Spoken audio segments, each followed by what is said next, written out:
To have a plan B or not, that is the question. Before I begin, I want you to stop and think carefully.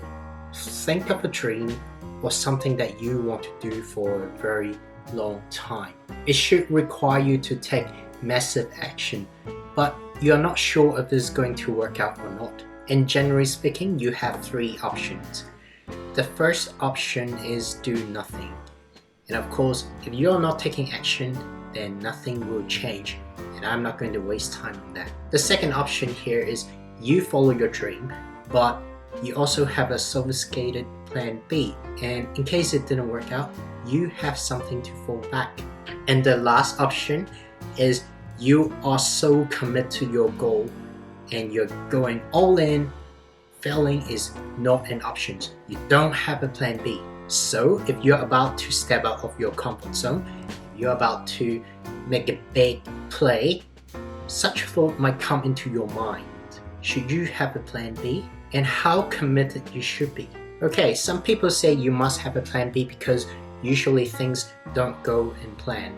It's also possible that you're heading to a wrong direction, so it's not going to work no matter how hard you try. So you must know when to give up, or else you'll just dig yourself in a deeper hole. And some people say you shouldn't have a plan B because that will split your energy elsewhere. And by not burning the boat, you're kind of allowing yourself to fail subconsciously. One famous investor even said, you should put all the eggs in one basket, but look at it carefully. So which approach is right? I mean, there's really no short answer to this because both arguments have valid points. And now I'm going to tell you what you should do when you're about to take big action.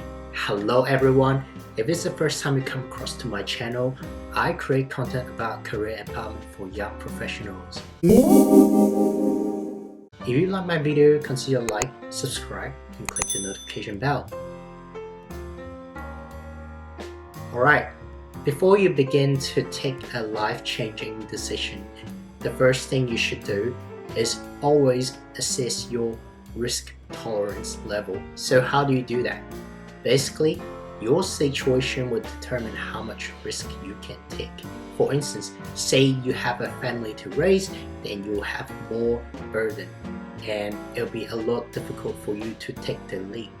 Your personality also plays a huge factor. You see, there are a lot of people, they are more adventurous, they are risk takers.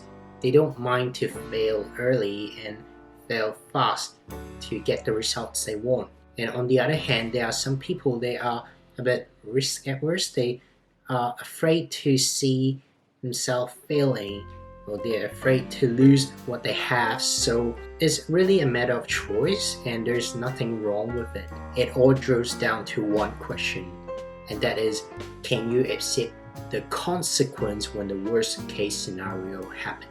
So this really is the minimal planning that you need, regardless if you're going to have a plan B or not. So you really need to know where to draw the line. Actually, I do adore people that have huge determination for success by not having a plan B. But the sad reality is hard work doesn't always pay off. And you can't be too optimistic. Persistence is crucial, but it's also important to know when to back off, or at least you should know when to pivot your strategy. Now, I'm very grateful that I work in the IT industry, and that's how I get familiar with the agile methodology. I'm not going to go too much in details, but I want to share one concept with you here, and that is MVP. Now, I'm not talking about most valuable players. I'm talking about minimal viable product. As the name suggests, minimal viable product is the minimum versions of the product that's released to the market, and that's how you find out if your offering has any value at all before you get too committed or put in too much time and resources to it. This approach is super useful when you're about to take big action. Can you imagine you put in so much time and effort and you create a product that actually nobody wants? You don't want that to happen, right? And I also want to emphasize one thing here. Whether to have a plan B or not, it shouldn't be a black and white decision. It's not like you're never going to have a plan B because you're not buying to that idea. The key is you should know how to pivot and make the transition slowly. Say you are sick of 9 to 5 and you are about to start a business. Instead of just resigning and start your business right away, how about you use the MVP method?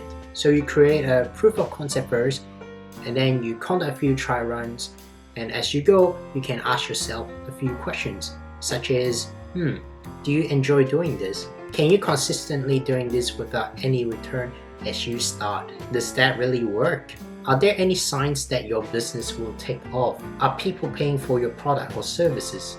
And is the business model sustainable? So there are a lot of questions that you can ask for yourself. And if you have yes to most of those questions, then you know your plan is viable. And it will be much safer to resign and make your burn the boat approach. It's not easy to jump out of your comfort zone, especially if you are not sure if it's going to work or not. That's why we have to prepare for the worst. And that's why some people will say having a plan B is crucial. Now, I agree that to a certain extent, but I also believe that it's the commitment that separates the excellence and the mediocrity. Now, let's be honest, if we have a plan B, we won't strive as hard. So my take is, we should prepare for the worst, but we don't define plan B in a specific way. We only need to know how much we can afford to lose. As long as we're okay with the consequences when we fail, then it's alright, then we should go with it. And I also think taking action without testing and planning is reckless. So we should use the MVP concept and test our thoughts frequently. Once we see signs of our thinking are working, then we can just safely move forward. And that's it. If you're about to take massive action, I hope you find this video helpful. And as usual, if you like my video, be sure to like and subscribe so that you don't miss out on my content. And I'll see you next week. Signing off.